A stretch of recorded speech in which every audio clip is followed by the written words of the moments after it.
Welcome into the Irish Squad Show. I'm Joe George. Well, Pitt said they could lose 110-10, but it was close. Hey, looking at this Notre Dame defense, I mean, they are truly the truth.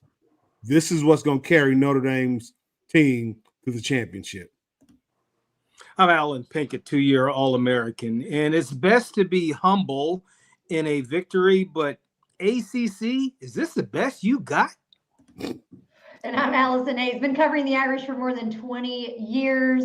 And man, if they can figure out their kicking game, Notre Dame is a national champion. Play like a champion today. It's the Fighting Irish Squad Show. Everything Notre Dame Fighting Irish every week. Breaking down the biggest news and game-changing plays the way only Locked On Podcast Network can. Wake up the echoes. The Fighting Irish Squad Show starts now. Welcome into the Irish Squad Show. Joe George, Reggie Brooks, Alan Pinkett, and Allison Hayes here with you for the next hour as the Irish move to 8-2, a dominant victory in a lot of ways. We'll get through all of it. We'll talk about the defense and how they performed in this game, only allowing 3 points. We saw big explosive plays from the offense, a couple plays that were questionable that we'll dissect, and still some red zone issues, but overall a fantastic day for Marcus Freeman's squad. Alan, we'll start with you in this one. Just your overall takeaway of what you saw from the Irish in this victory. A dominating performance in a game where they had to show some style points, but offensively, even in their first series, even though they missed a field goal, they proved we're going to run the ball against you guys. And then the defense, maybe giving up a couple first downs, but then became stout. And impressive, very, very impressive performance by the defense, only giving up 10 points, to a group that was averaging damn near 40 a game, and a quarterback that had won his last 5, but only ended up with like 140 yards passing. And then the offense, just showing that they are a championship type offense with good balance, both run and pass. And even though there were struggles from CJ Carr, because Pitt is an above average team, if this doesn't prove to the naysayers that Notre Dame is one of the top 12 teams in college football, then those folks are blind. Reggie, your thoughts?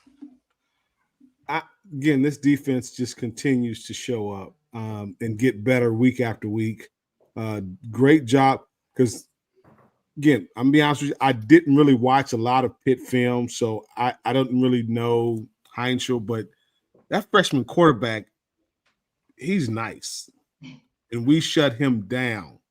I mean, it was just great to see, again, how they really rallied around the football. Still, we need to be better at tackling. And I'm tired of guys like just run into people, just hit and wrap up. We do have some guys that are, like I said, solid tacklers, but defensively, this defense is playing at a high level, and they continue to play with aggressiveness.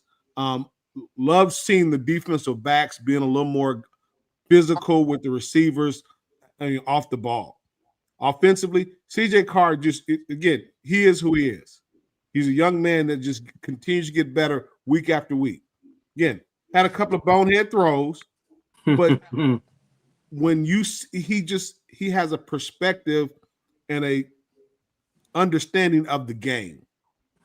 And each week he's getting better. And I've said this at the beginning, when we started, beginning of the season. As this young man continues to get game experience under his belt, he's going to get better and better. He's going to learn his receivers and what their capabilities are. He's going to learn his offensive line and where things are, tight end, running backs. Offensively, we definitely played better in terms of moving the ball. I still think, again, fourth down, short yardage. Why that's still a problem, I don't know. I know Coach Freeman is really aggravated by that. I am completely on board with that. And Allison said, if we can find a freaking kicking game, we have a championship caliber team. But I just don't think we can, because we can't go in the portal, right? We can't go back in the portal. No. Unfortunately, no. Dang. You sure? We can't just go call some. Oh, that would be tampering, wouldn't it? Yeah. Can't call anybody either, can we? No. Just say, hey, come transfer to Notre Dame. Unfortunately, you cannot. Can't even bring up someone on the soccer team. No. Coach Freeman, he already said he's not doing that. Because I'm not sure they have someone that can actually teach kickers. Because coaching special teams is not the same as coaching kickers. They're a different breed of people. So I'll leave that alone. But Allison, your thoughts on the game? Yeah, just to piggyback off of you guys, this was the performance that we wanted to see. We talked about it in our preview show. We felt Notre Dame could beat them by 3 touchdowns and should beat them by 3 touchdowns. They did that. And really that last garbage touchdown at the very end of the game, take that off the scoreboard. Don't do that to our defense. That was frustrating because, man, they just absolutely dominated them. At halftime, they only rushed for a grand total of 7 yards. I think Pitt did as a team. And I sent this text in our group text that Jeremiyah Love alone at 87 yards rushing had more yards than Pitt's entire offense did. And I mean, man, Jeremiyah Love, every time you think this kid can't get any better, he does. What he is doing is phenomenal. The fact that he's not higher up in the conversation for the Heisman just doesn't make any sense to me. We briefly touched on it this week in our preview show. He was at like plus 3,200. The first 4, I think the first 5 of 6 players are all quarterbacks, and Jeremiyah Love is at the bottom of that conversation. And how can you say that? How can you not see what this guy is doing? He has been absolutely incredible. You absolutely knew that Pitt was going to try to shut down the run game. That's what they're good at. That is their bread and butter, is this defense. And Jeremiyah Love came in and does what Jeremiyah Love does. He rushed for 147 yards, had the touchdown. He was had a couple of catches for 20 yards.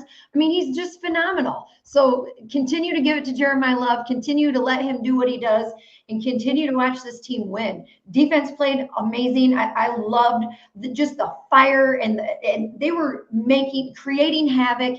You could tell, and Heinzel is good. Mason Heinzel, I think the future is really bright for him. True freshman. He has played great since he came in for this team.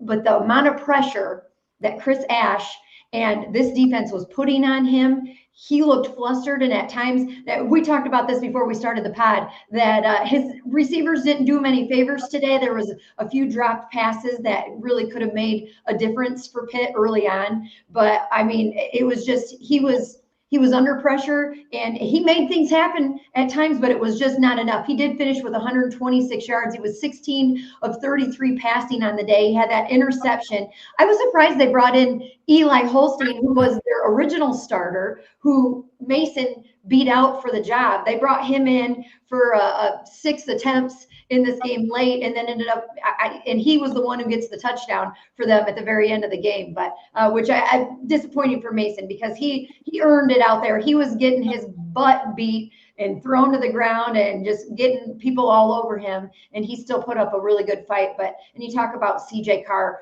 that was who, for me this week, I felt we knew there was going to be a lot of pressure to try to stop the run. So it was going to fall onto Carr to try to make something happen through the air. He finished with 212 yards, 2 touchdowns. He had a rushing touchdown today. His receivers were incredible. Malachi Fields, can we talk about this guy? I mean, just throw it up there and let him grab it. His reach, his arm, what he's able to do, it was just a really solid performance. The only complaint, of course, is the field goal attempt. Granted, it was, I think, a 46-yarder, so it wasn't like it was a chip shot.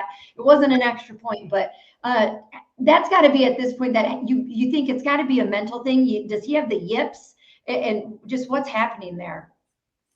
Yeah, I think they said on the broadcast they brought in a sports psychologist this week to try to help out with the kicking, because they need it, because these guys they're all struggling right now. It's not easy. You could tell even late in games. I was kind of hoping they would just when CJ had the rushing touchdown, they would just bring the kicker out for kind of Me a confidence too. boost. Just like, hey, it's really short, but it was on the hash, so maybe they didn't want to do that. Let's talk about Jeremiyah Love here first, and we'll get into the offense more in the next segment. That rushing touchdown, 56 yards, a nasty spin move. I mean, whoa, Reggie, whoa. what'd you see on that play from Jeremiyah Love? Because that's a Heisman moment. Like that's that a Heisman moment. Another Heisman moment. I hate to say it, guys. Leave the Heisman alone. It's not going to happen. Nope. It's not going to happen. If the young man last year didn't get it. Ashton Jeanty. Ashton Jeanty. Right. He rushed over 2,000 yards. Again, they focus more on stats than anything else. And again, this is just like the NFL, it's a quarterback league. And that's where the focus is on at the quarterback position. Does Jeremiyah Love deserve, to be higher up? Hell yes. I mean, this young man is phenomenal. His ability to run after, and his patience, his ability to get in there, his explosiveness. He does a great job out of the backfield, and he is a complete back. But and I was saying again, was questioning whether he'd be a first-round pick because of Ashton Jeanty and the struggles he's having. Jeremiyah Love is different. Mm-hmm. He is a different player. He has literally all the intangibles that you're looking for as a running back. He blocks well at the backfield. He blocks well in pass protection. I mean, his running is just insane. I mean, that spin move, bro. Are you serious? Like, and the fact that he did it and it was just so fluid. It just seemed natural.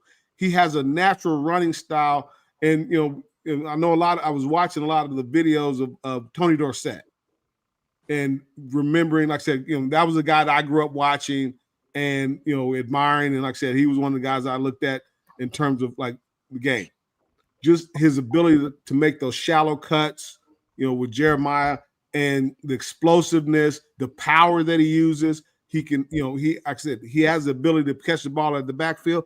That is what you call a complete back. That is a complete back, and I would be shocked if he's not drafted in the first round just because of that. And you look at the resurgence of running backs in the NFL, Saquon Barkley, and what he's doing. Tyron Hill, this is the guy. I mean, he fits every. Literally, it's going to come down to how well he runs at the combines. And be honest with you, if I'm telling him, I wouldn't have him run the combines. I'd say you got a hammy, don't run the combines, run back at school when they come for your pro day, because the combine in Indy, I'm sorry, that turf is horrible. Not good. It's not a fast surface, and it's built to, kind of knock you down. So, I don't know if, pretty sure he doesn't listen to us podcast, but I know for a fact that this young man, if he runs in the 4.4 area, he's first round draft pick. No doubt about it. Well, following up on the shout out to Tony Dorsett, I hung his picture in my locker in high school. So I idolized and wanted to try to emulate what he did on the football field. So it's good to see him again. But we could encapsulate the entire remaining time talking about Jeremiyah Love. But, the thing I'll say is I remember last year when they were playing Northern Illinois and he hurdled a guy and scored a touchdown. That's when I deemed him a first-round draft pick. But what he's done this year is he's solidified himself as a first-rounder by showing that he's great catching the ball out of the backfield and that he can block in pass protection. So what I would prefer to call him is the modern-day Edgerrin James. Edgerrin James used to say, "I'm not a running back. I'm an every down back." So that's how I view Jeremiyah Love, is he's an every down back. And I guess, Reggie, what game was it we were talking about where he was sort of pressing a little bit, but then the following game he looked like Le'Veon Bell because he was patient. I think now he's he's developed some more patience, because when he does step on the gas, I mean, I don't know if there's anybody that can accelerate faster than he does. And he still has legitimate power to run over folks. He always holds in his back pocket the ability to leap over folks.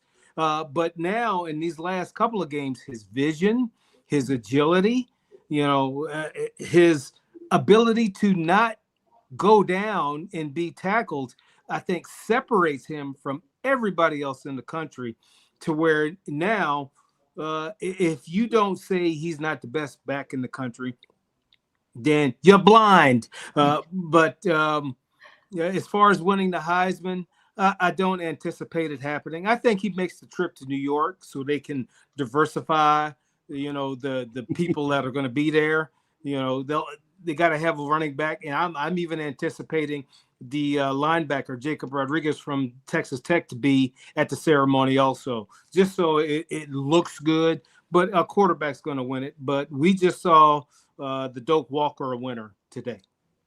Oh, I love that. You guys talked about different guys that he reminds you of. He said on game day today that the guys that he wants to sort of emulate his game after is Jahmyr Gibbs from Detroit and Saquon Barkley. I had the pleasure of covering Saquon Barkley when I was with the Big Ten Network, and that was, until now, that was the best college running back that I had the privilege of covering and seeing and watching in person. And so to see what Jeremiyah Love is doing, and just, we knew he was that good last year, and to watch him continue to get better this year in all of those avenues that you're talking about. I mean, how could an NFL team not want to take this guy? Listening to him talk, his personality, the unselfishness that he has. Imagine if it's not Jadarian Price as the number 2 back and you just let Love eat every game. His stats would be insane. Yeah. But he's unselfish. He doesn't care about that. He's going out there and blocking. I think on the CJ Carr's touchdown run there that you could see Love lead blocking. A really key block. Yeah. No doubt. So I will say this also is, like, you talk about, again, I'm a firm believer in, like I said, how they run these backs. Again, him not having a lot of carries, in the course of his college career will benefit him in the pros. Yes, I'm sorry. Lord. And AP, y'all know you can yes, attest Lord. to this.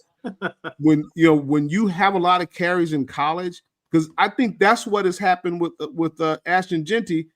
I mean, he was the focal point. I mean, it's about touches, not so much about carries. And you talked about Saquon Barkley. That's why Saquon is at the top of the heap, is his ability to, like I said, maximize the touches that he receives, whether it's out of the backfield or whether it's running the ball. As a back, you're constantly hitting someone, because if you're not taking hits when you're running the ball, you're receiving the ball or you're blocking. So you're constantly hitting, and that tears, that not deteriorates, but it causes an impact on your body that, over time wears it down. You look at like I said, the backs now, I love seeing backs that have, that get 15 touches, 20 touches a game. And when I say touches, that's whether it's running, receiving, because that's less wear and tear on their body. And that's what I said. I really feel Ashton Jeanty, he was it. So he was running 300, having 300 carries a season. If you're the 150 to 200, that's plenty. And that's what I said. I really feel that NFL clubs understand that. It's not about the number of carries, it's about the production that you have with those. And this young man maximizes every opportunity he gets. That is the difference that, for me, that sets him apart, is his ability to maximize every touch. And we were talking about how he'll press every now and then, but when he doesn't press and just says, hey, and I think part of the reason he was pressing is because you can say you don't listen to it, but you hear the Heisman, constant Heisman, he could win the Heisman. I've been there. I said I finished 5th. And it was, you tend to kind of, not want to listen to it, but you can't help it. You can't help it. Human nature. So, but his ability to refocus and say, hey, I'm just going to take advantage of whatever opportunities I'm given every Saturday. And that's what he's doing. And I think that's what's made him that much more effective as a runner, because everyone focuses in on that, spin move and that 50-yard run. I'm looking at what he does when he's, limited to in a run he had, and people, he lost a yard. But instead of bouncing it and trying to make something happen, he was like, hey, they had him cornered. He just went down. He stepped up in there in the hole and went down and said, hey, I'm going to live to fight another day. That shows a lot of maturity to understand, hey, I'm not going to lose yards by going backwards. I'm going to take, hey, it's not there. Let it go, move on, play the next play. I can't express how valuable of a lesson that is for him, because he didn't take a hit. He went down, but we didn't lose, the offense didn't lose a ton of yards where, guys will reverse field and go 3 or 4 or 5 yards backwards and get, tackled. So again, just his maturity and consistency and how he performs, and he gets better every week, and damn, I don't know how he can get much better than what he is right now, because good Lord, I'm kind of scared if he gets better than what he is right now. He can. And I'll just follow up. In the NFL, if you're a full-time back, life expectancy is about 6 years because of the wear and tear. So if you can maximize each carry you get and get as much as you can out of it, it's just less wear and tear. But we're seeing in the NFL now, like a Jonathan Taylor. He's in his 6th year and looks better than ever because he didn't have as much wear and tear. So the fact is, you get hit a lot, and that does just bring you down as a running back. So in college, I totally agree. Ashton Genty got hit so many times that he's going to need, maybe a break some kind of way where he doesn't touch it, but maybe 15, 20 times so he can regain his stature. But Jeremiyah Love is doing a good job of taking advantage of the limited number of carries that he gets. Hey, Joe, can I chime in with one extra thing there? He also said today that his dad would show him old school videos of Barry Sanders. And I just would love to get your thoughts on that, guys, and that he then, was inspired by Barry Sanders and wanted to model his game after that. I thought that was really cool. And you can see that and that agility and the spin moves and the ones that make you go, wow. And I know he would have been back in your day. Did you guys ever have the opportunity to play against him or see him in person, Barry? I did. He's not that much younger than me. But I ran in the run and shoot in Houston. Detroit ran the run and shoot. But the difference was our run and shoot was predicated on the pass. We wanted to throw it. But Detroit's version of the run and shoot was spread everybody out, get those DBs out of there and linebackers out of there, and we giving the ball to Barry. It's sort of like when I was really hoping I got drafted by Miami because Dan Marino was there at the time. And so everybody was focused on stopping the pass. And it was just, there were so many wide open spaces. Like, let me go there because I'll get 5 yards downfield before I get hit by somebody. But, yes, Barry Sanders. And I'll tell you that Emmitt Smith will say it first is the best back he's ever seen. Yeah.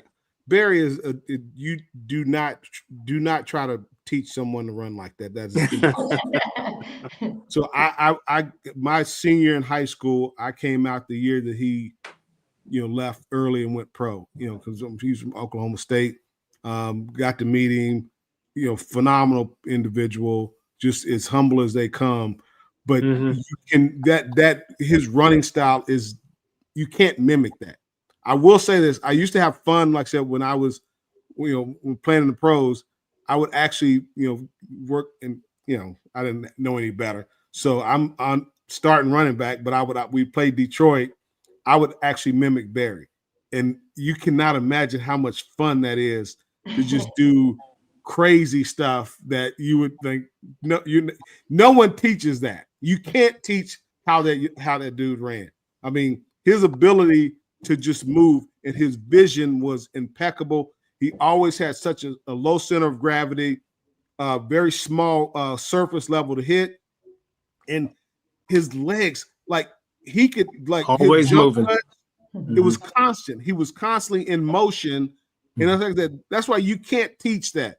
And I big fan of Barry. Like I said, I was Barry and Emmett, when I was a rookie, and just playing against both of them, great guys. But like I said, Barry was different. I mean, I can't give you a good enough perspective because some of the stuff that he would do, you should never do. As a running back, you should never do that. But because he was who he was, and my coach, Don Bro, was the coach when I was in Washington, he's like, yeah, but you can't do that because that's not supposed. You shouldn't be able to do it, for one thing.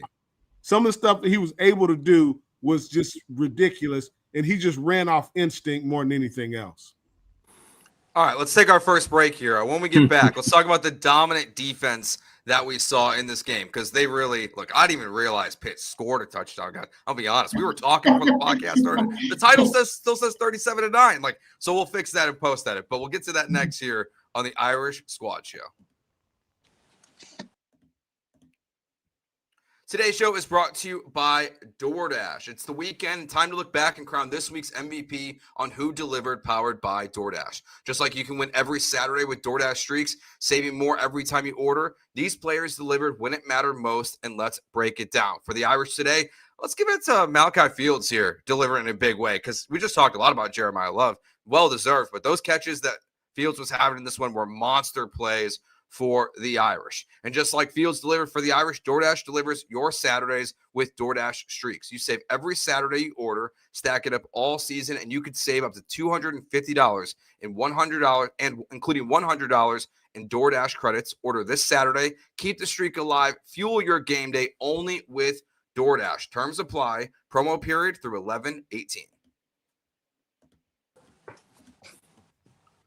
All right, guys, so the defense was fantastic in this game. Two really good performances in a row. We saw some big-time plays by really a bunch of different guys.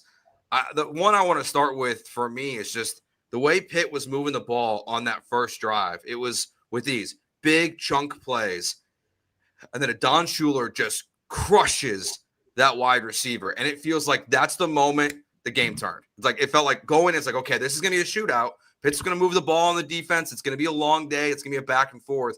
But the minute he put that hit on their receiver and the ball popped in the air, it just felt like, for me, that's the moment where, yeah, the Irish are going to run away with this thing and dominate Pitt. That was their one moment. Allison, what did you see from the defense in this game?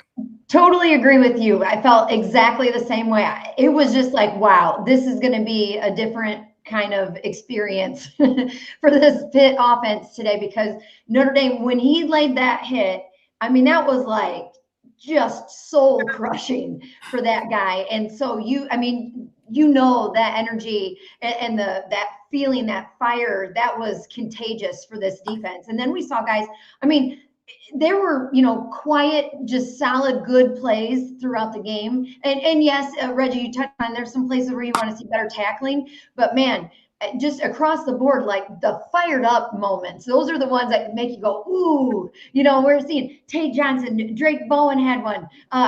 Joshua Burnham, can we talk about this guy? Man, he had a game incredible. He finished with 3 total tackles. He had the 2 sacks, 2 tackles for loss.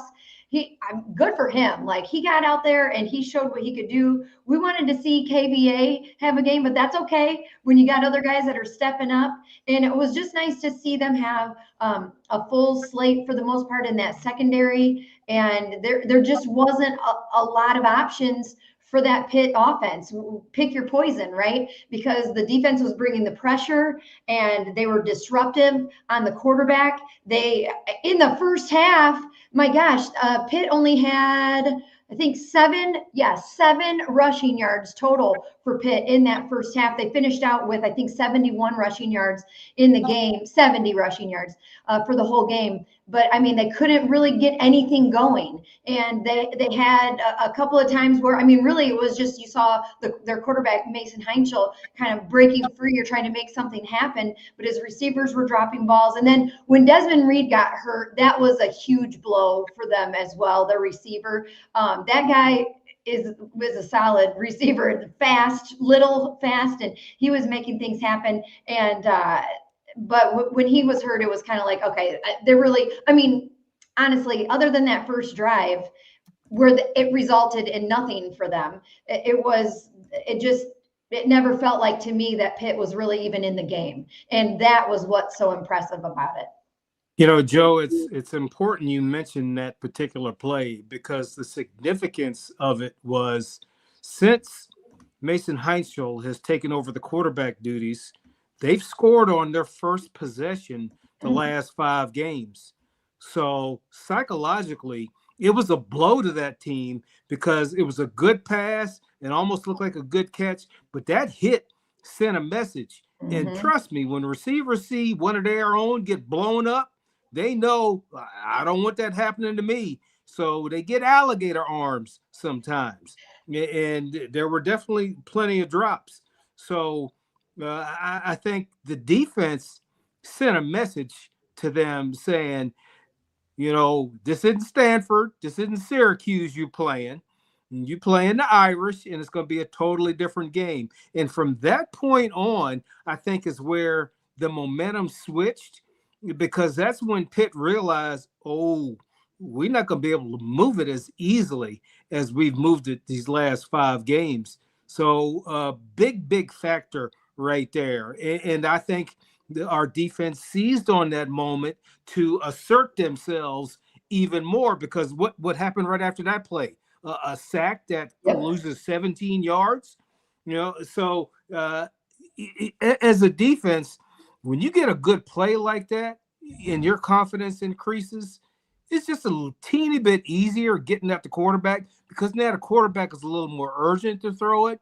The quarterback may press a little bit more to try and make a play. The other players may try to press because they're not having success they're used to having. And so the defense really did a fabulous job of holding out the carrot, saying, yeah, you might be able to get the carrot, but now here we come with the stick, damn it. and when they brought the stick, Pitt knew we getting our ass whooped. No, looking at this defense, I mean, I just continue to say front end to back end. Again, I will say again, we got to find a way for them, you know, not to avoid getting Drake Bowen on one-on-one situations. Yeah. Now that has happened. You know, teams have been able to do that multiple times. They got to find a way to keep that from happening, or find a better way for him to defend, because you know his pass coverage is not what it needs to be. But like I said, he will hit you. He will butt you in the mouth, and he will destroy a play, because he does a great job destroying blockers. You know, and that was the one thing I looked at and saw. Our defense does a great job of destroying blocks, because, you know, Pitt, you know, again, pretty prominent offense. And I will, you know, go to the grave saying this quarterback, I can see him being something real special.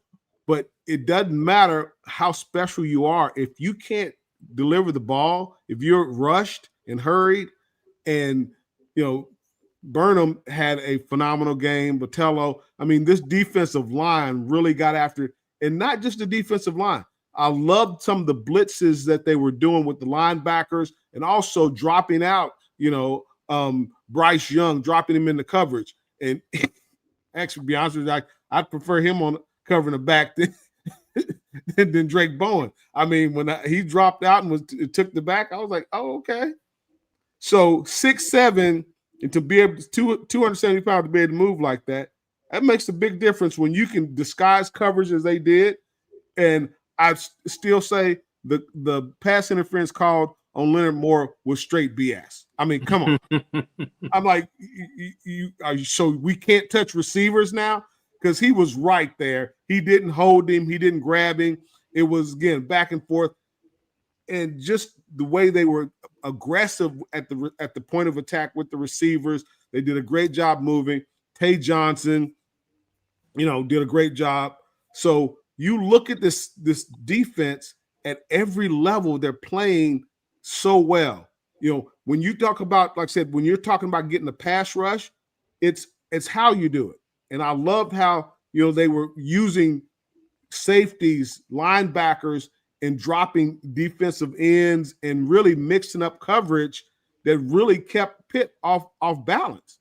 I mean, for you to be able to drop, and I wish my man Bryce would have got this pick, hit him right in the hands, It's like, also hit him right in the face. Yeah, that's why he's playing defense. That's right. I'm gonna let him know that when I see him next week.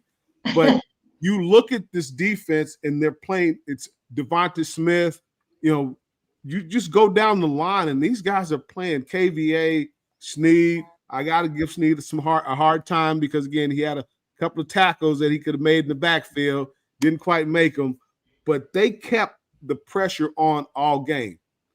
And yes. I just got to wonder, is this more of Coach Freeman? Because this is not the defense that we saw early in the season. Yeah. So I'm sure, Ash is calling the plays, but it just seems like there's a more of a aggressive attacking style that, fits more of Coach Freeman's personality when he was a defense coordinator than it does Ash. So I really think, again, having him as the head coach that can say, hey, this is who we are, and defining that and going out and pushing that narrative and getting your D coordinator to get on board with it. Because, if Ash is calling the defense, he called a damn good game this week. Good game. Yeah. And can I add? Yeah, I just want to add one more thing because I'm sure Pitt anticipated man coverage coming into this game because that's what Notre Dame does. But I know it frustrated the hell out of Heinzel because they had man coverage, and I mean they covered them so good they blocked out the sun, so nobody was open. Yeah. So that's got to frustrate you as a quarterback, and that's what led to the scrambling. Where we can improve is we're going to shut them down because we can run with their receivers. Now we just got to make the tackle on the quarterback. Reggie, you said you're going to give Jalen Snead a hard time about some of those missed tackles, but to be fair, he did lead the team in total tackles today with 6. Yeah. Don't give him too hard of a time. And you did touch on Drake, and I said give Drake credit. And he had some moments where it was like, what's going on? I didn't like that matchup that we saw against him and Reed at receiver. But he did have that moment in the second quarter where he was able to get a hand on the ball and bat it down. And Drake kind of is like that, right? Like where you have some moments with him where you're like, what is he doing? What's he thinking? And then boom, he has a big play. So he's another guy who, he's all the things you want mentally, I think, as a player and as a linebacker and as one of the captains of your defense, but you also want to continue to see him improve over the course of the season, the course of his career. And he's making some of those moves, I think, in the right direction, but still there's a lot of room for improvement there too. Well, I want to give some credit to Pitt for not further exploiting that matchup. They got positive yards a couple times, quit going to it. And then they went to it one time too many, and Drake broke his ankle. So, a good offensive coordinator, when they see something that's working, shoot, you ride that thing till you kill it, and they didn't do it. So I'm like, Pitt, what are you thinking about? You got a chance here. I'm cool. I'm good with Drake, like I said, being in the game. Like I said, he makes plays. I'm just saying again, how do you avoid getting him stuck in those matchups? And that's more of a call situation, a defensive call situation, not him being off the field. No, he definitely deserves to be on the field. I'm saying again, how do you avoid having those matchups come into play? And I think again that's where because he was on he was on Williams one time, but he was on Reed another time as well. So that's a defensive call where, hey, how do we not allow them to exploit weaknesses? And to AP's point, why Pitt didn't go back to that on a more consistent basis is beyond me. But hey, stupidity is what stupidity does. Yeah. So I'm gonna let that go. It's like the Ariana Grande. Thank you. Next. Yeah. I wasn't expecting that one, Alan. You've had some gems today. I wasn't expecting that one. All right, let's talk about what else we saw from CJ Carr in this game. The offense, 2 big touchdown catches from Fields. One of the most remarkable catches we'll see in college football this season. We'll get to all of that next year on the Irish Squad Show.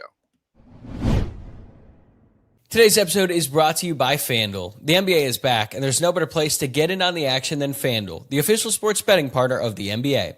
Even if you missed the start of the game or want to ride the hot hand, FanDuel has live bets on everything from who will score next to fourth quarter comebacks. Plus, you can even combine your live bets into a same-game parlay for a shot at a bigger payout. It keeps every game exciting, especially when your team's making that late push. And right now, FanDuel is giving new customers $300 in bonus bets when your first $5 bet wins. So head to FanDuel.com to sign up and play your game with FanDuel, the official sports betting partner of the NBA. All right, guys, what did you see from CJ Carr in this game and hit on Fields as well, those impressive plays? Allison, what was your view of how the offense looked outside of Jeremiyah Love for the Irish today? Well, I think we're continuing to see that the development of his trust and his receivers and their trust in him. There were a couple of times where guys weren't maybe in the exact right position, or they turned their head a little bit late and missed that, like on Eli. But Malachi Fields, this guy, he's got the size and he's got the arm to reach up and snag it. He's got the ability to make something happen. So Carr can have that trust in him to just throw it up there and let him come down with it. Let Malachi make a play, and he's going to most of the time. So, he's been fun to watch. But it was nice to see how many different receivers. Let's see, 1, 2, 3, 4, 5, 6, 7 different guys catching passes from CJ Carr today as well. So it's not just one or two guys here that CJ can throw to. They're really working it around. And, we try every single week. Eli Raritan, come on, it's Eli's turn, it's Eli's turn. And I think the coaches and the players are feeling like that too, and maybe tried to force a little bit the issue to try to get him into the end zone today. But that didn't happen. But he finished with 6 receptions for 67 yards. His longest was 28. I'm talking about Eli there. And then Malachi Fields, he had 7 receptions for 99 yards and 2 touchdowns, and his longest was 35 yards. Just really good quarterback play. Some mistakes, and there, I'm sure there's obviously a couple of interceptions that he's going to wish that he could get back, and he's going to be the first to go in there and be looking at that play and beating himself up over it. But he'll move on and he'll get over it and he'll learn from it. But I don't know. How do you complain much about his performance? He had 3 total touchdowns in the game and just played great again. Yeah, well, the stats are the stats. You can glean a lot of things from the stats, and sometimes the stats don't tell you a damn thing. Right. But what I look at is CJ continues to have command of this offense. Now, I didn't like the fact that he got hit a few times, but I guess he trusts his linemen enough to stand in the pocket. And I got to remember, sometimes we got 3 new guys in there playing, and let's face it, Pitt didn't win 5 games in a row by happenstance. They won 5 games in a row because they're an upper echelon team. So even though he trusted his offensive line, he got hit a couple times, didn't like that. But he's got the confidence, though, after he throws an interception, to come back and go right back at the DB that caught the interception. So I like, his confidence, from a perspective of, you may get me this time, but I'm coming back at you. And so I love his competitive nature in terms of, you might get me, you might, get a pick, you might stop me on one drive, but I'm still coming after your ass. And to me, that type of thinking, that type of leadership is contagious on the offense, because they go in knowing our end goal is to get in the end zone, and we're going to accomplish it somehow, some way with this quarterback. Well, you look at CJ, and just he's playing a game. You gotta love how his demeanor, his personality, his approach. It's not, we make such a big deal out of a game, and he's playing a game, and he's processing things. It's like, hey, this is a game. It's not life, And when you can see that he enjoys what he's doing, and as long as he's in that frame of mind, he's gonna be fine, because he's not gonna press. He's like, hey, made a mistake, come back, correct it, move on. And that's what I love about him. He's just like, okay, well, over and done with, on to the next one. That's a hard mindset when you have someone that, is at that position. Quarterbacks can get pretty anal, and they can lock in on things and just drill down on things to the nth degree. And you don't see that with him. He's like, okay, hey, he's going to go back, watch the film, and see, okay, where can I get better?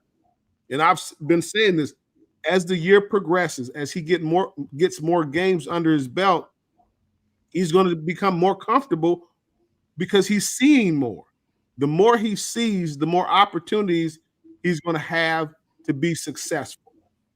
And that's where you want your quarterback, not so much, I gotta do this, I gotta do that. No, man, you are playing a game. Play that game. I remember they panned to him, toward the end of the game, and he was on the bench, just smiling and laughing and having a good time.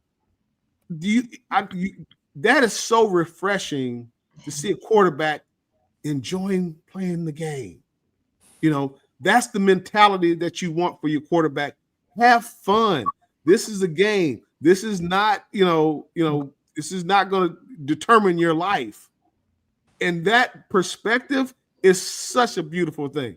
And just see how he interacts with his teammates. That's the difference maker for me as it relates to CJ. He's one of the guys. He's not separated. He doesn't separate himself. He just engages because he understands, yeah, I'm playing a game. This is fun. We're having a good time. This is cool. Yeah, and the thing I'll add in there, Reggie, is the fact that he's almost got the mindset of a defensive back. When you get burned, flush it, go to the next play. Yeah. When he throws an interception, flush it, go to the next play. It's not going to stop him from scoring. So he does forget very easily, but then gets right back on track. The times that they were getting some pressure on him and they were able to get a hand on him, it seemed like it was coming from his left side. What is that side of the O-line looking like in terms of the injuries and the players and the pieces that are fitting in there? Has that left side been sort of an issue for them all season? Was that just a today thing? No, I would love to see them do more with even if they just put a presence there, whether you have a tight end there on the left side, or you have a motion to where someone is over there, a running back that comes, chips, and gives the left tackle some support. And I just don't understand why, again, they kind of leave him hanging out there pretty wide open, and it shows up. But the more you can do to support that position, because that's the blind side. Mm-hmm. And that's why they pay left tackles so much money in the NFL, is because they're protecting the blind side. And I saw a couple of times where Ty Washington, he was coming back. I'm like, dude, he's right there. He knew what he was supposed to block. Yeah. He just flat out whiffed. So I think it's just some of the setups of the play calling, but also, guys need to step up. If you're supposed to, you're a freaking tight end, you should be able to, take a linebacker on, and if nothing else, make him go wild. Yeah. I don't need you to. Maybe if you don't block him up, great. But if you force him to go up the field and go around, he doesn't have a direct line to my quarterback where he's drilling him in the back of his neck. So I just think a lot of it is just personnel on that left side that can be addressed either by adding a little body presence on the edge to where the guy doesn't have a free go off the edge at the tackle, or you have someone that again roll it out and move away from there. Whatever the case may be, there's some things you can do to alleviate that issue, but at the end of the day, your left tackle just got to block some damn body. And Allison, I'll say this: when you drive a car, things approach faster on your left than they do on your right, and you may peer out of your left, but your focus is on your right.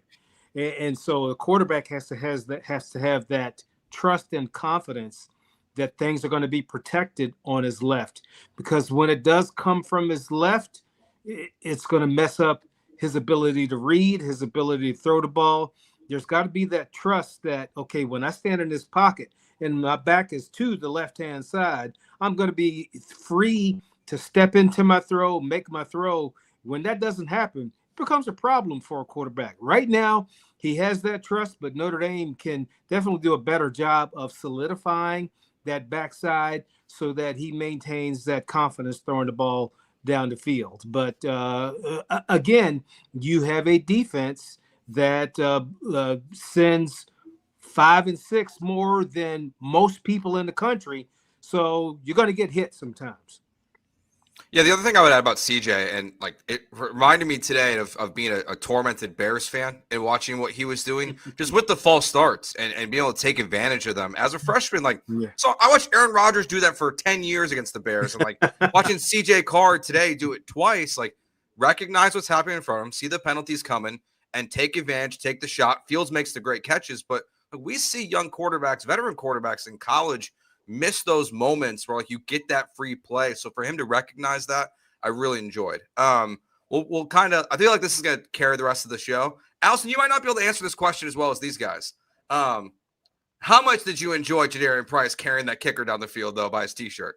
Because that was one of the funniest plays. Have you ever done it, Reggie? And Reggie, I know you don't like kickers, so I felt like you had to really enjoy that. Can we stop saying I don't like kicker? I don't necessarily have an issue with kicker. I'm just you have one job to do. Just do that damn job. I'm not asking. Craig Hentrick is a good friend of mine. Love Craig Hentrick to death. That is my guy. But when you miss kicks, we're not asking you to do anything else but kick. Do your damn job. Again, I know he's a freshman, but Schmidt, really?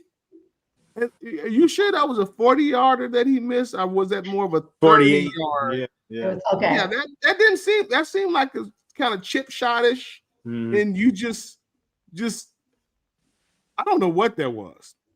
But all right, so I have no problem against kickers, but I will say, I do love watching this team play. I mean, it's actually fun now, where early in the year it was not. Yeah, the stress of it. Yeah, and Joe, I'll say this: that the kicker from Pitt deserves overtime pay because he went above and beyond his job. And so the lesson to Jerry and Price is tuck your damn shirt in your pants so it doesn't get grabbed. That's why they used to have tearaway jerseys. Was it cold there? 55, 60 no. over. Just don't make sense. That shirt should be either tucked in or it should be kind of cut off. We don't have the opportunity to grab it. In the NFL, we would get fined if our shirt was untucked. That is true. Yeah, I didn't quite get that. I was like wondering. I was like, is he cold? Because it seemed like it was a very thick. Because normally it said a deck should have torn away. I was thinking that might tear away, and it didn't. So they had to have some fibers, cotton fibers that were extra thick. It's some good material. I'll say that it's some good material. I'm gonna research that material. I'm gonna get me a shirt like that, so when I'm running away from my wife, she can't grab me and hold me down. Hey, Joe, I am insulted that you would say that I wouldn't be able to answer that. I was the running back of my powder puff football team.